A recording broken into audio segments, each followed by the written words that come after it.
Selamat datang di channel Pijak Bantala. Apa kabar kalian semua? Dan buat kalian warga Bantala yang sudah beruntung menemukan channel ini di beranda kalian, jangan lupa untuk klik subscribe, like, dan aktifkan tombol loncengnya agar tidak ketinggalan video-video selanjutnya. Kali ini saya akan membawakan sebuah cerita yang berjudul Pantai Yogyakarta. Dan seperti apa kisahnya? Langsung saja kita dengarkan ceritanya.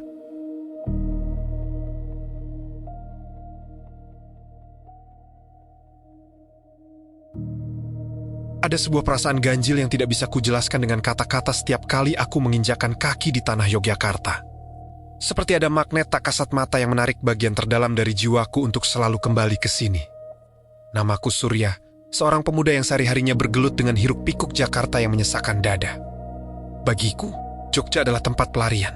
Sebuah ruang di mana waktu seolah berjalan lebih lambat dan anginnya membawa bisikan-bisikan dari masa lalu yang tak pernah selesai diceritakan. Namun, perjalanan kali ini terasa sangat berbeda dari liburan-liburanku sebelumnya. Ada sesuatu yang memberat di pundakku, sebuah dorongan kuat yang terus-menerus membisikkan satu nama di telingaku, Parangkusumo. Malam itu, aku duduk sendirian di depan sebuah angkringan kecil di sudut dekat pojok Beteng Wetan. Asap dari sate usus yang dibakar menebarkan aroma gurih yang bercampur dengan bau aspal basah sisa hujan sore tadi. Di hadapanku, segelas kopi jos yang masih mengepul mengeluarkan bunyi mendesis saat arang membara dicelupkan ke dalamnya. Aku menatap butiran arang yang perlahan meredup di dalam gelas. Persis seperti semangat hidupku yang belakangan ini terasa kian memudar. Kepergianku ke Jogja kali ini bukan sekadar untuk jalan-jalan atau sekadar mencicipi gudeg di Wijilan. Aku sedang mencari jawaban atas mimpi-mimpi buruk yang menghantuiku selama 1 bulan terakhir. Dalam mimpi itu, aku selalu berdiri di sebuah hamparan pasir hitam yang sangat luas. Langitnya berwarna merah tembaga, dan suara deburan ombaknya terdengar seperti ribuan prajurit yang sedang berteriak dari kejauhan. Di tengah mimpi itu, sesosok bayangan wanita dengan gaun hijau menjuntai selalu berdiri membelakangiku, menunjuk ke arah samudera yang tak berujung. Setiap kali aku terbangun, aku bisa merasakan butiran pasir halus di sela-sela jariku dan aroma amis laut yang melekat di bantal. Seolah raga ini benar-benar dibawa pergi ke sana saat aku terlelap. "Mas, kok bengong saja?" Kopinya selak adem keburu dingin. Teguran ringan dari si penjual angkringan mengagetkanku. Aku tersenyum tipis, mencoba menyembunyikan kegelisahan yang menyiksa batin. "Iya, Pak, lagi kepikiran sesuatu saja." "Jangan melamun sendirian di Jogja kalau malam-malam begini, Mas. Kota ini punya telinga. Apalagi kalau pikirannya kosong," ucap pria tua itu sambil terus mengipasi arang bakaran. Pandangannya tajam, seolah dia bisa melihat kegelapan yang sedang mengepungku. Aku hanya mengangguk pelan, lalu menyesap kopi jos yang mulai hangat. Rasanya pahit, manis, dan ada sensasi sedikit gosong di lidah. Pikiranku melayang pada rencana besok pagi. Aku sudah membulatkan tekad untuk pergi ke pantai Parangkusumo sendirian. Banyak orang bilang pantai itu adalah tempat yang paling sakral di pesisir selatan Jogja. Katanya, di sanalah gerbang menuju sebuah kerajaan besar yang tidak bisa dilihat oleh mata telanjang berada. Aku bukan orang yang mudah percaya dengan hal-hal mistis. Tapi mimpi-mimpi itu terlalu nyata untuk diabaikan begitu saja sebagai bunga tidur. Setiap embusan angin malam yang menerpa wajahku rasanya seperti sedang membawaku semakin dekat ke arah laut. Aku merasa seperti ada sesuatu yang sedang menungguku di sana. Sesuatu yang sudah sangat lama memanggil-manggil namaku dari balik ombak yang menggulung. Di Jakarta, aku merasa seperti robot yang terus bergerak tanpa arah. Namun di sini di bawah langit Jogja yang temaram, aku merasa hidup kembali, meski kehidupan itu diselimuti oleh rasa takut yang luar biasa. Aku teringat percakapan singkat dengan seorang kawan lama yang asli orang Jogja sebelum aku berangkat. Dia memperingatku dengan nada yang sangat serius. "Sur, kalau kamu ke selatan, jangan pernah sesekali memakai baju hijau. Jangan juga berpikiran sombong. Laut selatan itu bukan cuma air asin, tapi itu adalah istana. Kamu hanya tamu, dan tamu harus tahu tata krama." Peringatan itu hanya kusimpan di dalam saku ingatanku. Saat itu aku hanya tertawa kecil mendengarnya. Tapi sekarang saat duduk sendirian dan merasakan suasana kota yang kental dengan aroma kemenyan dari beberapa sesajen di sudut jalan, tawaku berubah menjadi kecemasan yang menggigit. Aku melihat orang-orang berlalu lalang dengan santainya, seolah mereka sudah terbiasa hidup berdampingan dengan hal-hal yang tidak terlihat. Bagiku, ini adalah wilayah asing yang sangat menakutkan sekaligus mempesona. Aku menghabiskan kopiku dalam satu tegukan terakhir. Malam semakin larut, dan suara gamelan lamat-lamat terdengar dari arah kejauhan. Menambah kesan magis yang tak berkesudahan. Aku membayar semua pesananku dan mulai berjalan kaki menuju penginapan kecilku di daerah Prawiro Taman. Langkah kakiku terasa berat di atas trotoar yang mulai sepi. Setiap kali aku melewati pohon beringin besar, aku merasa ada mata yang memerhatikanku dari balik dahan-dahan yang menjuntai. Jogja di malam hari memang punya cara sendiri untuk menunjukkan identitasnya. Ini bukan sekadar kota budaya dengan candi dan keratonnya, melainkan sebuah ekosistem yang seimbang antara yang nyata dan yang gaib. Dan besok, aku akan melintasi batas itu. Aku akan pergi ke Parangkusumo, tempat di mana daratan bertemu dengan samudera penguasa. Tempat di mana mimpiku berawal, dan mungkin tempat di mana segalanya akan berakhir. Sesampainya di kamar penginapan, aku tidak bisa langsung tidur. Aku membuka peta di ponselku, menatap titik biru yang menunjukkan lokasi pantai Parangkusumo. Lokasinya terletak tepat di sebelah pantai Parangtritis, namun auranya konon jauh lebih mencekam. Di sana terdapat Cepuri, tempat pertemuan legendaris antara Panembahan Senopati dan Kanjeng Ratu Kidul. Aku menarik napas dalam-dalam, mencoba menenangkan detak jantung yang berpacu liar. Entah mengapa, malam itu suhu di dalam kamarku mendadak turun drastis, padahal aku tidak menyalakan AC terlalu dingin. Aku merapatkan selimut, mencoba memejamkan mata. Namun, begitu kelopak mataku tertutup, suara deburan ombak itu kembali terdengar. Jauh lebih keras dari biasanya. Baunya pun semakin tajam, bau Kamboja yang bercampur dengan uap garam laut. Aku tahu, besok bukan sekadar perjalanan wisata biasa. Besok adalah janji yang harus kutunaikan pada sesuatu yang belum kukenal. Sesuatu yang sudah memanggilku sejak aku pertama kali menginjakkan kaki di tanah ini. Aku pasrahkan jiwaku pada malam. Biarlah waktu yang membawa aku pada takdir yang sudah disiapkan di pesisir selatan. Parangkusumo, aku datang. Bukan sebagai penakluk, melainkan sebagai jiwa yang sedang mencari jalan pulang dari labirin mimpi yang tak berujung. Kegelapan di luar jendela seolah mengangguk setuju, mengunci rencanaku dalam kesunyian yang amat sangat dalam. Pagi menyapa Jogja dengan langit yang sedikit mendung, abu-abu pucat yang menggantung rendah di atas atap-atap rumah warga. Aku terbangun dengan perasaan yang masih tertinggal di alam mimpi rasa dingin yang menempel di telapak kaki. Seolah semalaman aku benar-benar berjalan di atas pasir basah. Setelah membasuh muka dan menelan sepotong roti yang terasa hambar di tenggorokan, aku segera memacu motor sewa menuju arah selatan. Jalanan Parangtritis masih cukup lengang, hanya beberapa bus pariwisata yang mulai merayap pelan. Semakin jauh aku meninggalkan pusat kota, pemandangan berubah menjadi bentangan sawah yang menghijau, namun anehnya, udara justru terasa semakin berat dan pekat. Aku adalah Surya, tipikal orang kota yang skeptis, yang biasanya hanya percaya pada apa yang bisa dihitung secara matematis.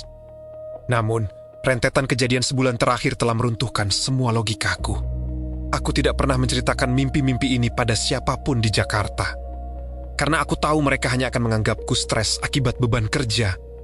Tapi di sini, di atas motor yang melaju membelah angin, aku merasa setiap kilometer yang kutempuh adalah langkah masuk ke dalam sebuah mulut raksasa yang siap menelanku. Sekitar 40 menit perjalanan, aroma laut mulai menusuk hidung.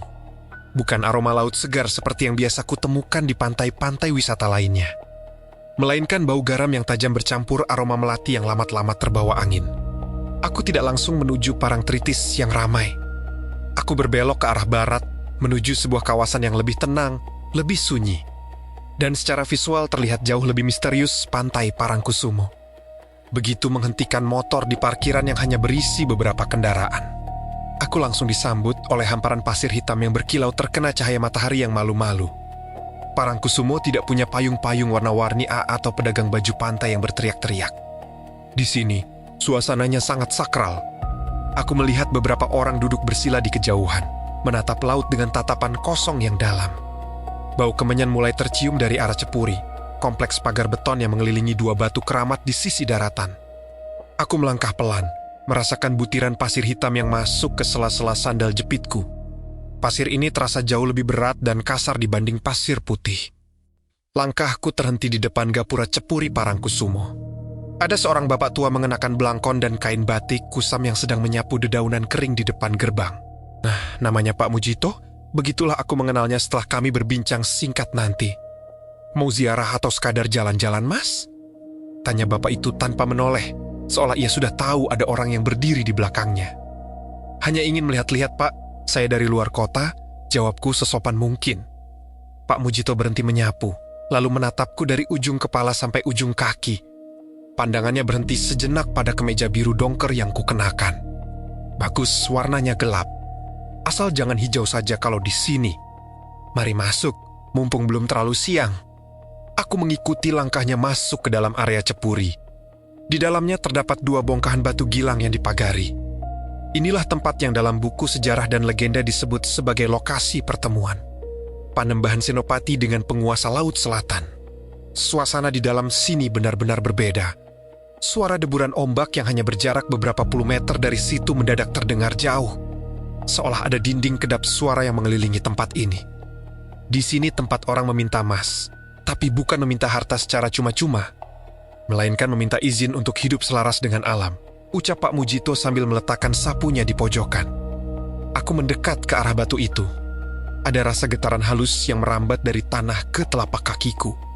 Rasanya persis seperti saat aku berdiri di hamparan pasir dalam mimpiku. Aku mulai bercerita pada Pak Mujito tentang kegelisahanku, tentang mimpi yang membawaku jauh malam ke pesisir ini.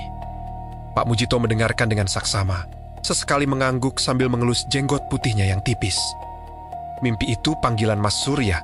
Tidak semua orang dipanggil ke sini.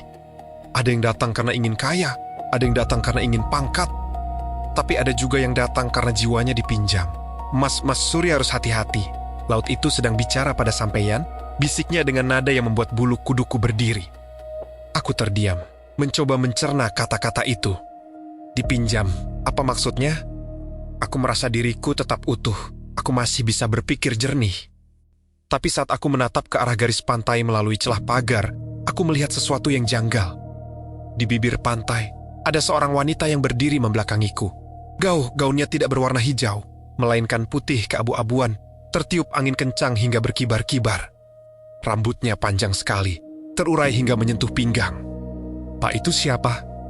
tanyaku sambil menunjuk ke arah pantai. Pak Mujito menyipitkan mata, menatap ke arah yang kutunjuk. Ia terdiam cukup lama, lalu menggeleng pelan. "Tidak ada siapa-siapa di sana, Mas. Hanya ada buih ombak yang pecah di batu." Jantungku berdegup kencang. Aku mengucek mata, memastikan penglihatanku tidak salah. Wanita itu masih di sana. Dia tetap diam, membelakangiku, menatap lurus ke arah samudera yang luas. Aku merasa ada tarikan yang sangat kuat dari arah wanita itu. Seolah-olah dia adalah magnet dan aku adalah butiran besi yang tak berdaya. Tanpa sadar, aku mulai melangkah keluar dari area cepuri, meninggalkan Pak Mujito yang mulai memanggil namaku dengan nada cemas. Aku berjalan melintasi gumuk pasir yang tidak beraturan. Setiap langkah terasa semakin berat, seolah pasir hitam itu mencoba menahan kakiku agar tidak pergi lebih jauh. Tapi aku tidak bisa berhenti. Sosok wanita itu seolah-olah mengikat mataku agar terus tertuju padanya. Semakin aku mendekat ke bibir pantai, suara ombak berubah menjadi suara bisikan ribuan orang yang berbicara secara bersamaan. Suaranya tumpang tindih, tidak jelas maknanya, namun nadanya sangat mendesak. Tiba-tiba, angin kencang menerjang dari arah laut, membawa uap air yang sangat dingin dan bau mawar yang sangat menyengat bau yang persis sama dengan yang ada di kamar penginapanku semalam. Aku berhenti sekitar 10 meter di belakang wanita itu. "Permisi." Suaraku tercekat di tenggorokan. Wanita itu perlahan-lahan mulai memutar tubuhnya. Gerakannya sangat lambat, saking lambatnya hingga terdengar bunyi gemertak tulang dari arah lehernya. Saat wajahnya mulai terlihat, aku merasa duniaku runtuh. Dia tidak punya wajah yang mengerikan seperti di film-film horor.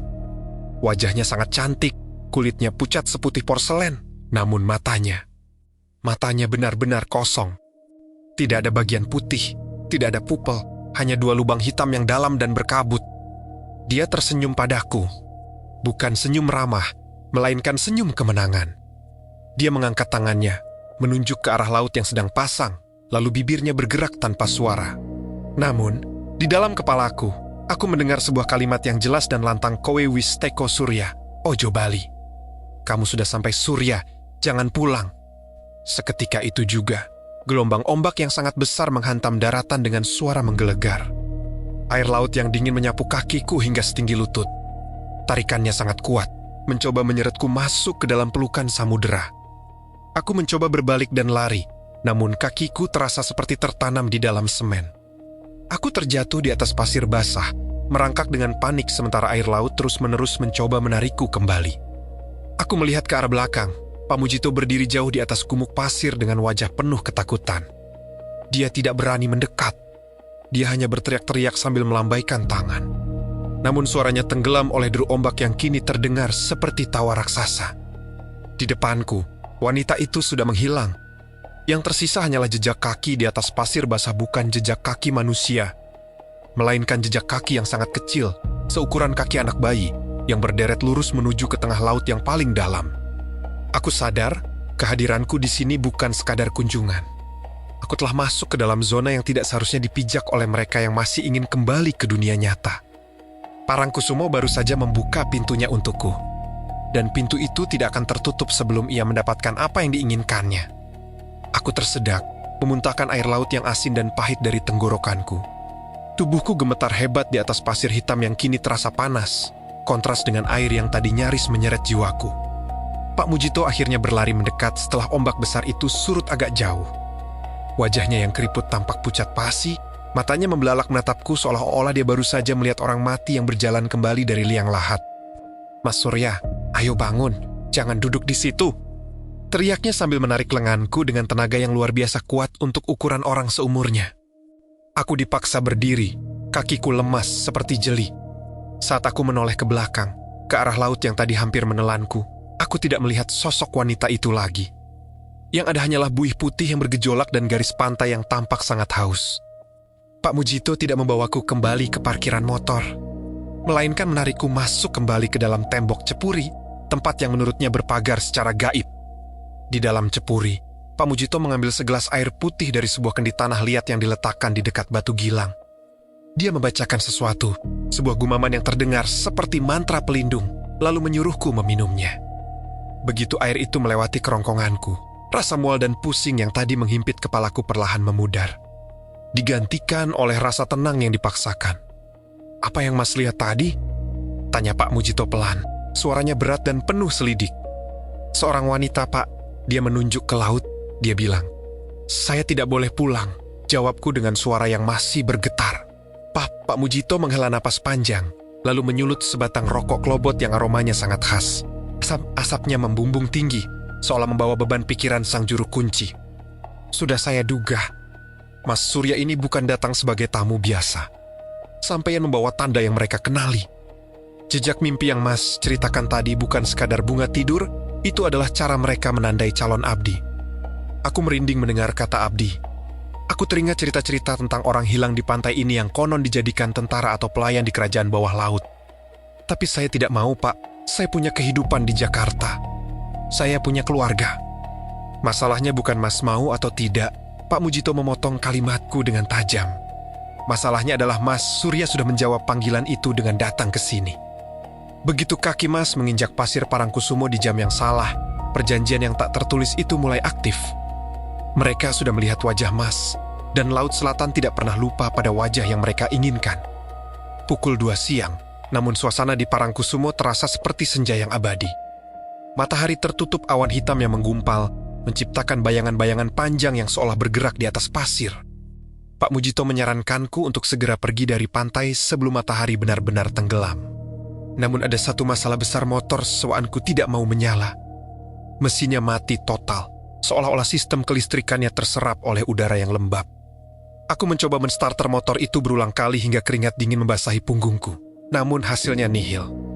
Di saat yang sama, aku mulai merasakan kejanggalan pada diriku sendiri. Pandanganku mulai berubah. Setiap kali aku melihat orang-orang yang lewat pedagang asongan atau wisatawan lain, wajah mereka tampak buram, seperti bayangan yang bergoyang. Namun, saat aku melihat ke arah laut, pandanganku menjadi sangat jernih. Aku bisa melihat setiap riak gelombang dengan detail yang mengerikan. Bahkan aku bisa melihat sosok-sosok samar yang berdiri tegak di atas air di garis cakrawala. Mereka tidak bergerak, hanya berdiri di sana, menatap ke arah daratan menatapku.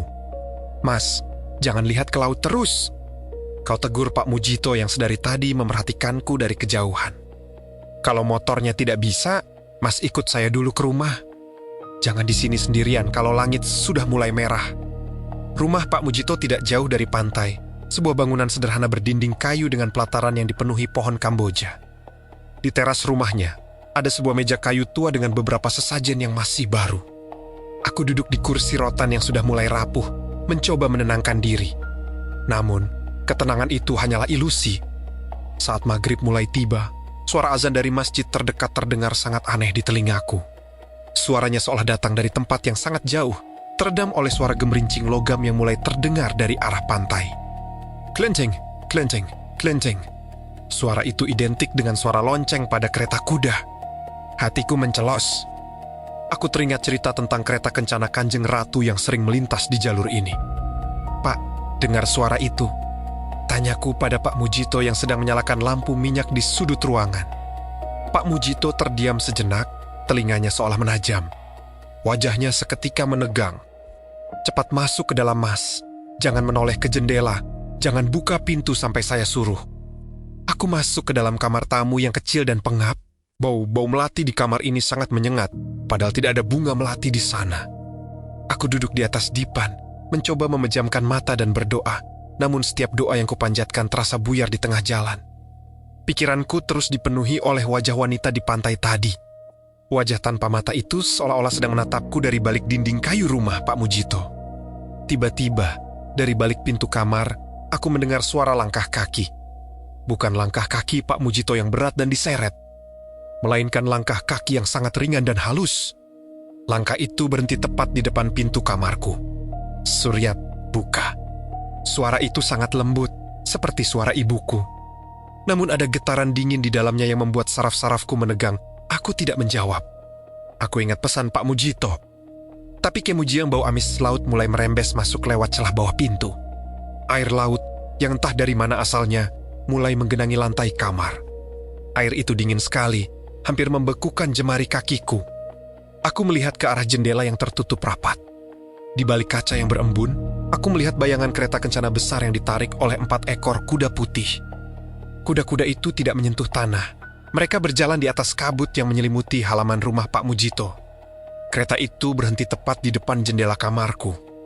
Pintu kereta terbuka, dan aku melihat sepasang kaki indah dengan gelang kaki emas turun dari sana. Jantungku berpacu seperti hendak meledak. Aku tahu siapa yang ada di luar. Aku tahu ini adalah bagian dari penjemputan yang dibicarakan Pak Mujito. Just, itulah aku menyadari bahwa mimpiku di Jakarta hanyalah sebuah prolog. Kejadian di pantai tadi pagi adalah perkenalan. Dan malam ini, di rumah kecil juru kunci ini, aku baru saja akan memasuki inti dari konflik yang sebenarnya. Aku bukan lagi turis yang sedang berlibur. Aku adalah target dalam sebuah perburuan gaib yang sudah direncanakan sejak lama. Tiba-tiba, pintu kamar didorong dengan sangat kuat dari luar. Pak Mujito masuk dengan wajah penuh peluh, memegang sebuah mangkuk berisi garam dan merang hitam yang dibakar.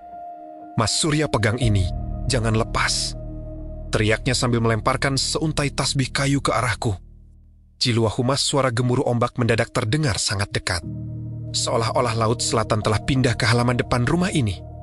Suara teriakan prajurit dan ringkikan kuda memenuhi udara, bercampur dengan tawa melengking wanita yang membuat telingaku sakit. Ini adalah awal dari malam yang akan menentukan apakah aku akan tetap menjadi manusia, atau selamanya akan menjadi bagian dari buih ombak Parangkusumo yang tak pernah sampai ke daratan. Suasana di dalam kamar sempit itu mendadak berubah menjadi neraka dingin yang membekukan tulang. Cahaya lampu minyak yang dinyalakan Pak Mujito di sudut ruangan mulai berkedip-kedip liar. Apinya tidak berwarna kuning lagi, melainkan berubah menjadi biru pucat yang mencekam. Bau amis laut yang merembes masuk lewat celah lantai kayu kini bercampur dengan aroma bunga kantil yang sangat busuk. Seolah bunga itu tumbuh di atas bangkai yang sudah berhari-hari terendam air. Aku memegang tasbih kayu pemberian Pak Mujito dengan tangan yang basah oleh keringat dingin. Di luar, suara deru ombak terdengar seperti ribuan raksasa yang sedang memukuli dinding rumah. Suaranya bukan lagi berasal dari kejauhan pantai, melainkan tepat di depan pintu, seolah air Samudra Selatan telah tumpah dan mengepung bangunan kayu ini. Mas Surya, jangan lepaskan tasbih itu.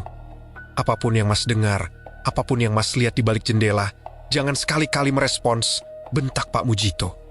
Suaranya bergetar, namun ia tetap berdiri tegak di depan pintu kamar. Menaburkan garam dan abu merang hitam membentuk garis lurus di ambang pintu. Tiba-tiba, suara gedoran keras menghantam dinding kayu rumah brok. Brok, brok. Gedoran itu tidak beraturan, berasal dari tangan-tangan yang seolah memiliki kekuatan luar biasa. Dinding rumah yang terbuat dari papan jati tua itu melengkung ke dalam, mengeluarkan suara derik kayu yang hendak patah. Aku melihat jari-jari pucat kebiruan yang panjang dengan kuku tajam mulai menyelip masuk lewat celah-celah papan, mencoba menarik kayu itu hingga lepas. "Surya, kenapa kamu bersembunyi?" Suara wanita itu kembali terdengar. Kali ini tidak dari balik jendela, melainkan seolah berbisik tepat di lubang telingaku. Nafasnya terasa dingin, menyapu leherku hingga aku mengerang ketakutan. "Teman-temanmu sudah menunggu di bawah sana."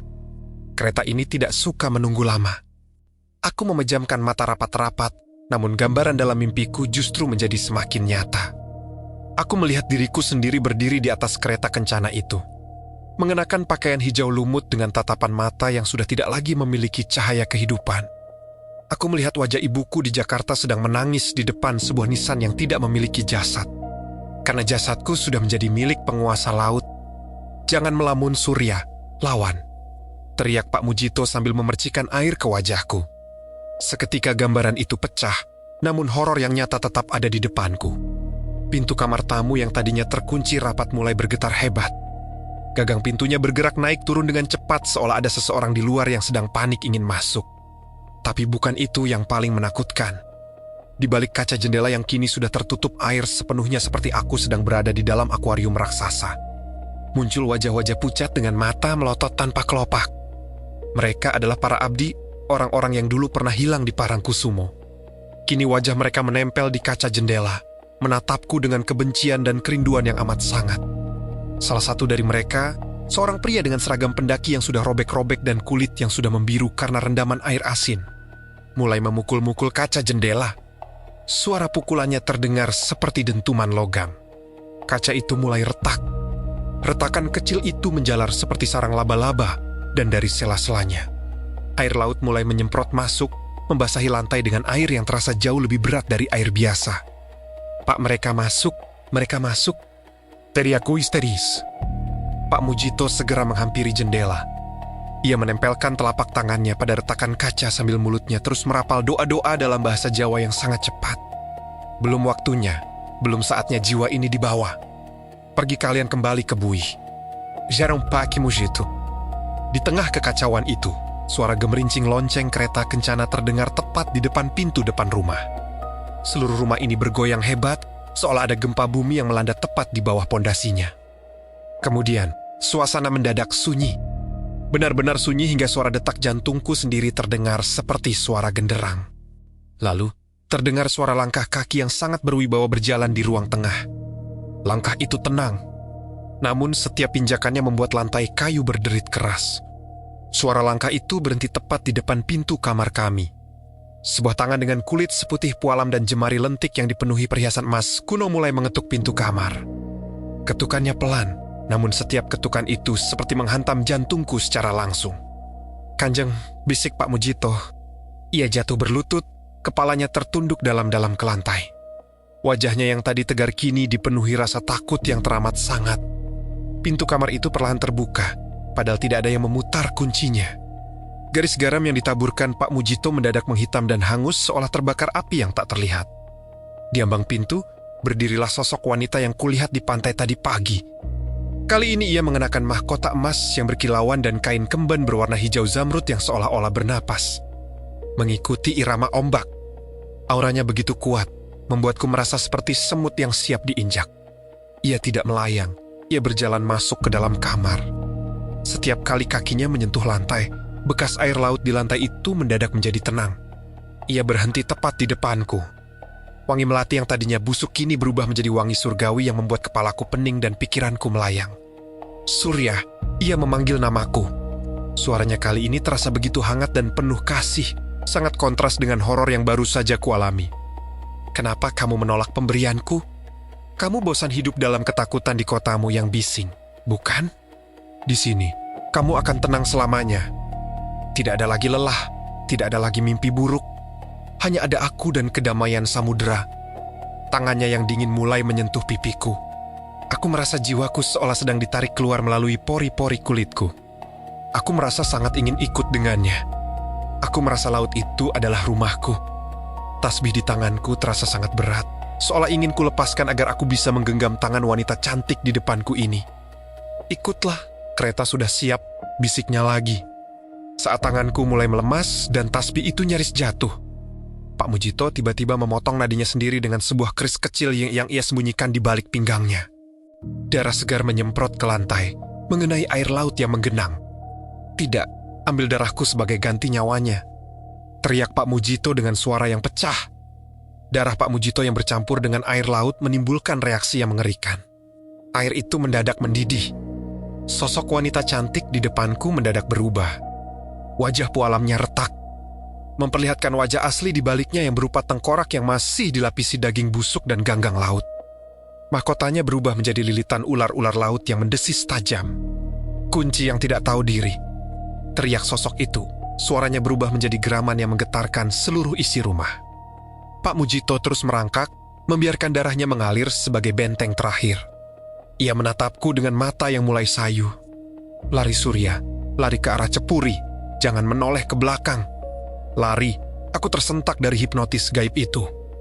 Dengan sisa tenaga yang ada, aku melompat melewati jendela yang retak, menghancurkan kaca dan mendarat di atas pasir halaman yang sudah tergenang air setinggi mata kaki. Aku berlari sekuat tenaga di tengah kegelapan total. Di belakangku aku mendengar rumah Pak Mujito hancur berantakan. Kayu-kayunya patah seperti ranting kering. Disusul oleh teriakan Pak Mujito yang tenggelam oleh suara gelombang yang luar biasa besar. Aku tidak berani menoleh. Aku berlari di atas pasir hitam yang kini terasa seperti lumpur hisap. Di sekelilingku, bayangan-bayangan prajurit berkuda mengejarku dengan tombak-tombak panjang yang siap menghujam punggungku. Aku melihat gerbang Cepuri di kejauhan, satu-satunya tempat yang mungkin masih memiliki perlindungan gaib. Setiap kali aku hampir tertangkap, aku bisa merasakan hawa dingin di belakang leherku. Aku terus berlari hingga paru-paruku terasa seperti terbakar. Saat aku berhasil masuk ke dalam gerbang Cepuri, aku langsung jatuh tersungkur di dekat batu gilang tempat Panembahan Senopati dulu bertemu sang ratu. Di sana, di dalam lingkaran batu itu, suasana mendadak sunyi. Suara pengejaran itu berhenti tepat di batas tembok Cepuri. Aku menoleh ke arah pantai.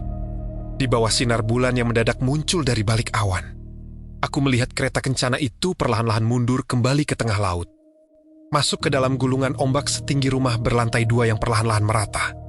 Aku terduduk lemas, menangis terseduh-seduh di tengah kegelapan Cepuri.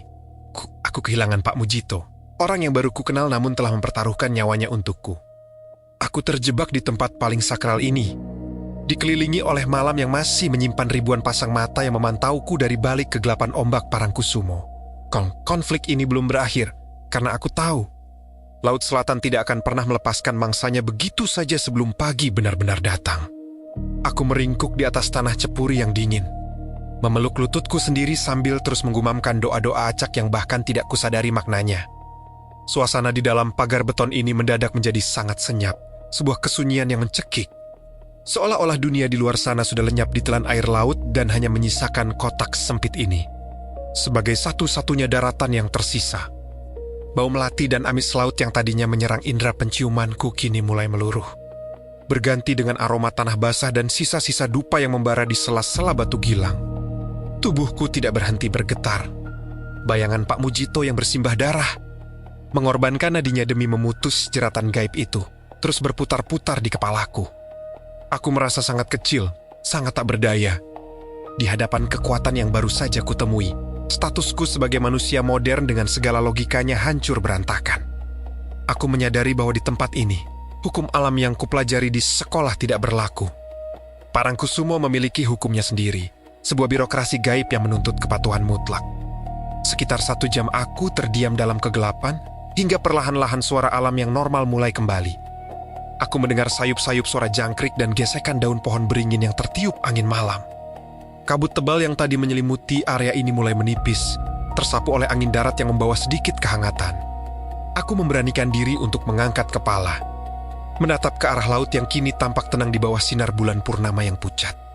Ombaknya hanya berbuih kecil, seolah-olah monster yang baru saja mencoba mencabik jiwaku itu kini sedang tertidur pulas di kedalaman samudera. Kabut tebal yang tadi menyelimuti area ini mulai menipis, tersapu oleh angin darat yang membawa sedikit kehangatan. Aku memberanikan diri untuk mengangkat kepala, menatap ke arah laut yang kini tampak tenang di bawah sinar bulan purnama yang pucat. Ombaknya hanya berbuih kecil. Seolah-olah monster yang baru saja mencoba mencabik jiwaku itu kini sedang tertidur pulas di kedalaman samudera. Namun, ketenanganku tidak bertahan lama. Di tengah kesunyian itu, aku mendengar suara gesekan langkah kaki di atas pasir, tepat di luar tembok cepuri. Langkah itu berat dan terseok-seok. Jantungku kembali berpacu. Apakah mereka datang lagi? Apakah prajurit-prajurit pucat itu kembali untuk menyeretku? Mas Surya, suara itu serak dan sangat lemah. Aku mengenalnya. Itu suara Pak Mujito. Aku segera berdiri dan berlari menuju gerbang cepuri. Di sana, di bawah keremangan lampu jalan yang berkedip-kedip, aku melihat sosok Pak Mujito sedang bersandar pada pilar gerbang. Bajunya compang camping, dipenuhi noda darah yang sudah mengering dan butiran pasir hitam. Wajahnya sangat pucat, namun matanya masih memancarkan sedikit kehidupan. Aku segera memapahnya masuk ke dalam area keramat. Pak Mujito, syukurlah Bapak masih hidup. Tangisku pecah saat aku membantunya duduk di dekat batu gilang. Pak Mujito terbatuk, mengeluarkan sedikit cairan bening dari mulutnya. Ia tersenyum sangat tipis, sebuah senyuman yang penuh dengan kepasrahan. Belum waktunya saya menyusul ke bawah sana. Mas, masih ada tugas yang belum selesai. Ia menyandarkan kepalanya pada batu besar, napasnya tersengal-sengal. Sambil menahan sakit, ia mulai bercerita menguraikan teka-teki yang selama ini membuat hidupku seperti neraka. Mas Surya ingin tahu kenapa Mas yang dipilih, tanyanya pelan. Aku hanya mengangguk pelan, tidak berani menyela. Mimpi-mimpi itu bukan karena Mas Surya kebetulan lewat. Itu karena kakek buyut Mas dulu adalah salah satu dari mereka yang selamat dari Labuan Besar puluhan tahun lalu. Dia membawa janji yang belum ditepati. Dia lolos dari jemputan, dan dalam hukum Laut Selatan, hutang nyawa harus dibayar oleh darah yang sama. Mas Surya membawa aroma yang sama dengan orang itu. Itulah kenapa Mas merasa seperti magnet bagi mereka. Kader Paku. Aku teringat cerita keluarga tentang kakek buyutku yang hilang. Ingatan setelah pulang dari perjalanan ke Yogyakarta di masa mudanya. Dia selalu bersikap aneh, sering menatap ke selatan dengan tatapan kosong, dan selalu melarang keturunannya untuk menginjakan kaki di pantai selatan Jogja. Sekarang semuanya masuk akal. Beliau tidak hilang ingatan beliau sedang melarikan diri dari kontrak yang tak sengaja ia buat. Lalu, kenapa Bapak harus sampai memotong nadi? Tanyaku dengan suara serak. Pak Mujito menatap lengannya yang dibalut dengan sobekan kain batik. Darah adalah simbol kehidupan. Untuk memutus kontrak darah, harus ada darah segar yang dipersembahkan sebagai pengalihan. Saya memberikan darah saya untuk mengelabui indera mereka, agar mereka mengira targetnya sudah lepas. Tapi itu hanya sementara, Mas. Parangkusumo tidak pernah benar-benar melepaskan apa yang sudah ditandai. Teka-teki lain pun mulai terurai. Mengapa motor sewaanku mati? Mengapa orang-orang di luar tidak mendengar teriakanku? Pak Mujito menjelaskan bahwa saat itu aku sedang berada di alam antara. Frekuensi jiwaku sudah ditarik sebagian ke arah laut. Sehingga meskipun tubuhku ada di daratan, aku tidak lagi berada di dimensi yang sama dengan orang-orang di sekitarku. Malam ini Mas Surya selamat karena Mas berada di dalam cepuri. Tempat ini adalah daerah otonom. Bahkan Kanjeng Ratu pun menghormati tempat pertemuan pertamanya dengan Raja-Raja Mataram. Tapi Mas tidak bisa selamanya di sini, ucap Pak Mujito dengan nada yang semakin serius. Ketegangan yang tadinya memuncak kini berangsur turun. Namun berganti dengan kepastian yang pahit. Pak Mujito memberitahuku bahwa hidupku tidak akan pernah sama lagi. Aku telah melihat wajah asli dari penguasa, dan aku telah mencium bau kerajaannya. Ikatan itu sudah terputus untuk malam ini. Namun luka di jiwaku akan selalu menjadi penanda bagi mereka. Mas Surya harus segera pulang saat fajar menyingsing. Jangan menoleh ke belakang. Jangan pernah kembali ke Jogja, apalagi ke arah selatan, selama sisa hidup Mas, pesannya. Saat fajar mulai menyingsing di ufuk timur, warna langit berubah menjadi kemerahan yang indah namun menyakitkan untuk kulihat. Pak Mujito membantuku berjalan kembali ke tempat parkir motor. Ajaibnya, saat aku mencoba menstarter motor itu sekali lagi, mesinnya langsung menderu seolah tidak pernah terjadi masalah apapun. Aku menatap Pak Mujito untuk terakhir kalinya. Sosok tua itu berdiri di gerbang parkiran, tubuhnya seolah perlahan-lahan menyatu dengan kabut pagi. Ia tidak lagi tampak terluka, namun auranya sangat tipis, seolah ia sendiri sudah mulai memudar dari dunia nyata. Pak, Bapak tidak apa-apa sendirian di sini. Tanyaku cemas. Pak Mujito hanya melambaikan tangan. Tugas saya adalah menjaga gerbang. Pergilah Surya, simpan rahasia ini di dalam hatimu, dan jangan biarkan rasa takut itu menang. Aku memacu motor sekuat tenaga. Meninggalkan Parangkusumo yang kini tampak seperti pantai wisata biasa di bawah sinar matahari pagi. Namun, saat aku melihat ke kaca spion, aku melihat sesuatu yang membuat jantungku kembali mencelos. Di tengah jalan yang sepi, aku melihat jejak kaki basah yang berderet di sepanjang aspal. Mengikuti arah motor kaku, seolah-olah air laut itu masih mencoba mengejarku meskipun aku sudah bermil-mil jauhnya. Apakah aku benar-benar selamat? Ataukah ini hanyalah permulaan dari babak baru dalam hidupku? Pertanyaan itu menggantung, menciptakan sebuah akhir yang tidak sepenuhnya tuntas. Karena aku tahu, di dalam tas yang kubawa, masih tertinggal selembar uang kertas lama yang lecek dan basah sebuah tips atau mungkin tanda terima yang tak kapan akan mereka tagih kembali. Aku memacu motor sewaan itu seperti orang kesetanan. Aspal jalanan Parangtritis yang masih basah oleh embun pagi terasa sangat licin. Namun aku tidak peduli. Kecepatanku tidak pernah turun di bawah angka 80. Angin pagi yang dingin menampar wajahku. Namun tidak sanggup mendinginkan api ketakutan yang masih berkobar di dadaku. Pikiranku terus berputar pada satu titik, aku harus segera sampai di penginapan. Mengemas barang dan pergi dari Yogyakarta sebelum matahari mencapai puncaknya. Aku merasa seolah-olah setiap detik yang kuhabiskan di tanah ini adalah kesempatan bagi mereka untuk menjeratku kembali. Sesampainya di Prawiro Taman, aku tidak peduli dengan tatapan bingung resepsionis saat melihat penampilanku yang kacau balau celana penuh pasir hitam. Baju yang sudah kering namun menyisakan noda garam, dan mata yang merah karena kurang tidur dan tangis. Aku langsung masuk ke kamar, menyambar semua pakaianku dari lemari, dan memasukkannya secara kasar ke dalam koper. Tanganku gemetar hebat hingga aku kesulitan menutup resleting tas. Saat aku hendak mengambil ponsel di atas nakas, tanganku menyentuh sesuatu yang terasa dingin dan lembab. Aku tersentak. Di sana, di samping ponselku, terletak selembar uang kertas lama yang lecek dan basah. Uang kertas itu adalah uang kuno, jenis yang sudah tidak berlaku lagi di pasaran. Aku tidak pernah memiliki uang seperti itu. Ingatanku langsung melesat kembali ke kejadian di kamar Pak Mujito. Ke wajah-wajah pucat di balik jendela, dan ke tangan pualam yang mengetuk pintu. Ya Tuhan, bisikku dengan suara yang hilang. Tanpa pikir panjang, aku menyambar uang itu dan membakarnya menggunakan pemantik api yang ada di atas meja. Aku melihat kertas itu menghitam dan berubah menjadi abu dalam hitungan detik. Namun asapnya mengeluarkan aroma mawar yang sangat busuk, aroma yang sama dengan yang menyerangku di Parangkusumo. Aku segera menyambar koper dan berlari keluar kamar. Aku bahkan tidak menunggu uang jaminanku kembali, aku langsung melempar kunci kamar ke meja resepsionis dan memesan taksi online menuju stasiun Tugu. Di dalam taksi, aku hanya terdiam, menyandarkan kepala pada kaca jendela. Aku melihat pemandangan kota Jogja yang mulai sibuk dengan aktivitas pagi. Mahasiswa yang berangkat kuliah, penjual sarapan yang sibuk melayani pembeli, dan becak-becak yang mulai mangkal di pinggir jalan. Semuanya tampak begitu normal, begitu manusiawi. Namun bagiku, kota ini sudah berubah.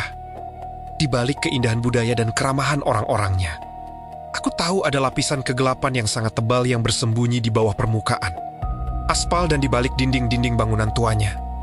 Setibanya di stasiun Tugu, aku segera membeli tiket kereta paling awal menuju Jakarta. Aku duduk di ruang tunggu dengan gelisah, mataku terus mengawasi setiap sudut stasiun. Aku merasa setiap orang yang lewat sedang memerhatikanku. Aku merasa setiap pengumuman lewat pelantang suara mengandung bisikan tersembunyi untukku. Rasa paranoid ini sudah mencapai puncaknya. Saat kereta api mulai bergerak meninggalkan stasiun, aku menarik napas panjang. Aku menatap keluar jendela, melihat Gunung Merapi yang tampak megah di kejauhan utara. Puncaknya tertutup awan putih yang tenang. Namun, pandanganku perlahan beralih ke selatan. Ke arah samudera yang tak terlihat dari sini, namun kehadirannya sangat kurasakan. Aku merasa ada sebuah tali yang sangat panjang yang masih terikat di pinggangku. Membentang jauh melintasi sawah dan hutan, menuju ke bibir pantai Parangkusumo. Perjalanan pulang menuju Jakarta terasa sangat lambat. Aku tidak bisa memejamkan mata. Setiap kali aku mencoba tidur, aku langsung teringat pada wajah Pak Mujito yang bersimbah darah. Apakah dia benar-benar selamat? Ataukah pengorbanannya tadi malam telah menjadikannya abdi dalam permanen di kerajaan itu sebagai penggantiku? Rasa bersalah menghujam hatiku. Namun ego duniaku jauh lebih besar untuk memilih kembali dan mencarinya. Aku hanyalah pengecut yang lari setelah diselamatkan. Malam harinya, aku sudah kembali ke kamar apartemenku di Jakarta.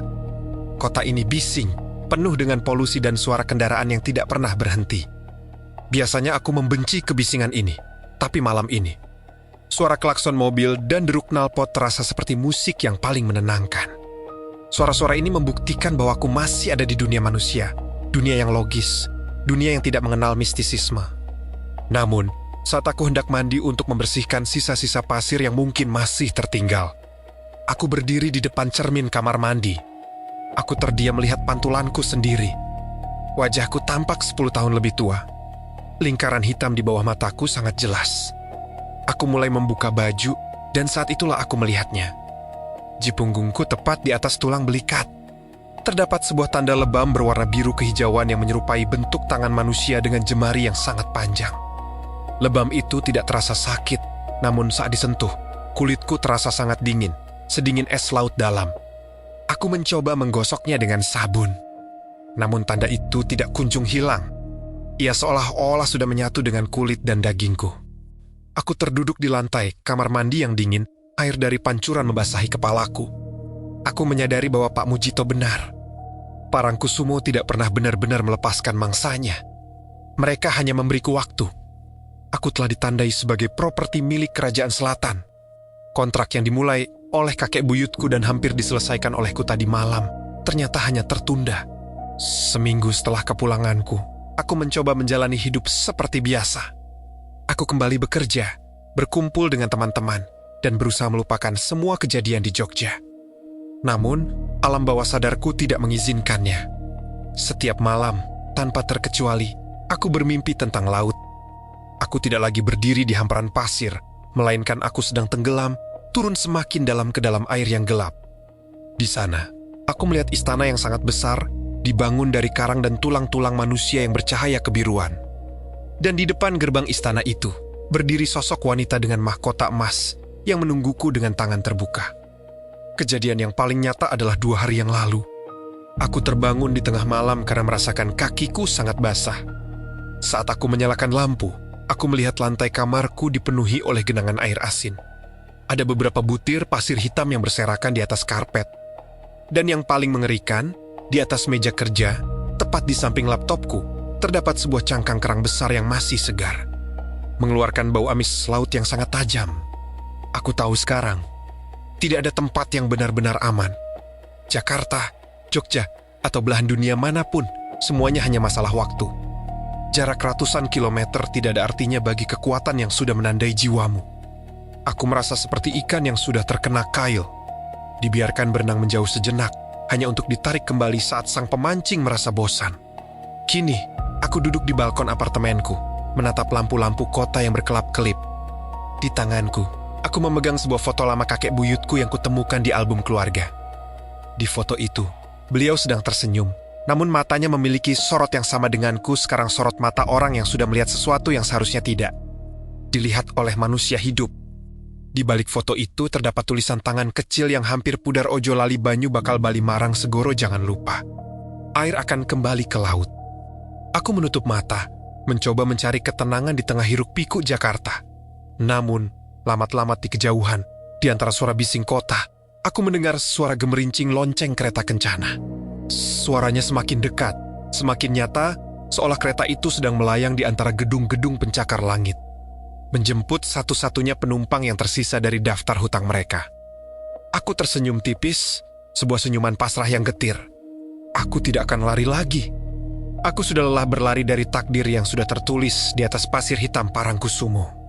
Aku hanya perlu menunggu sampai air laut itu benar-benar memenuhi paru-paruku, membawa aku pulang ke tempat di mana aku seharusnya berada sejak dulu.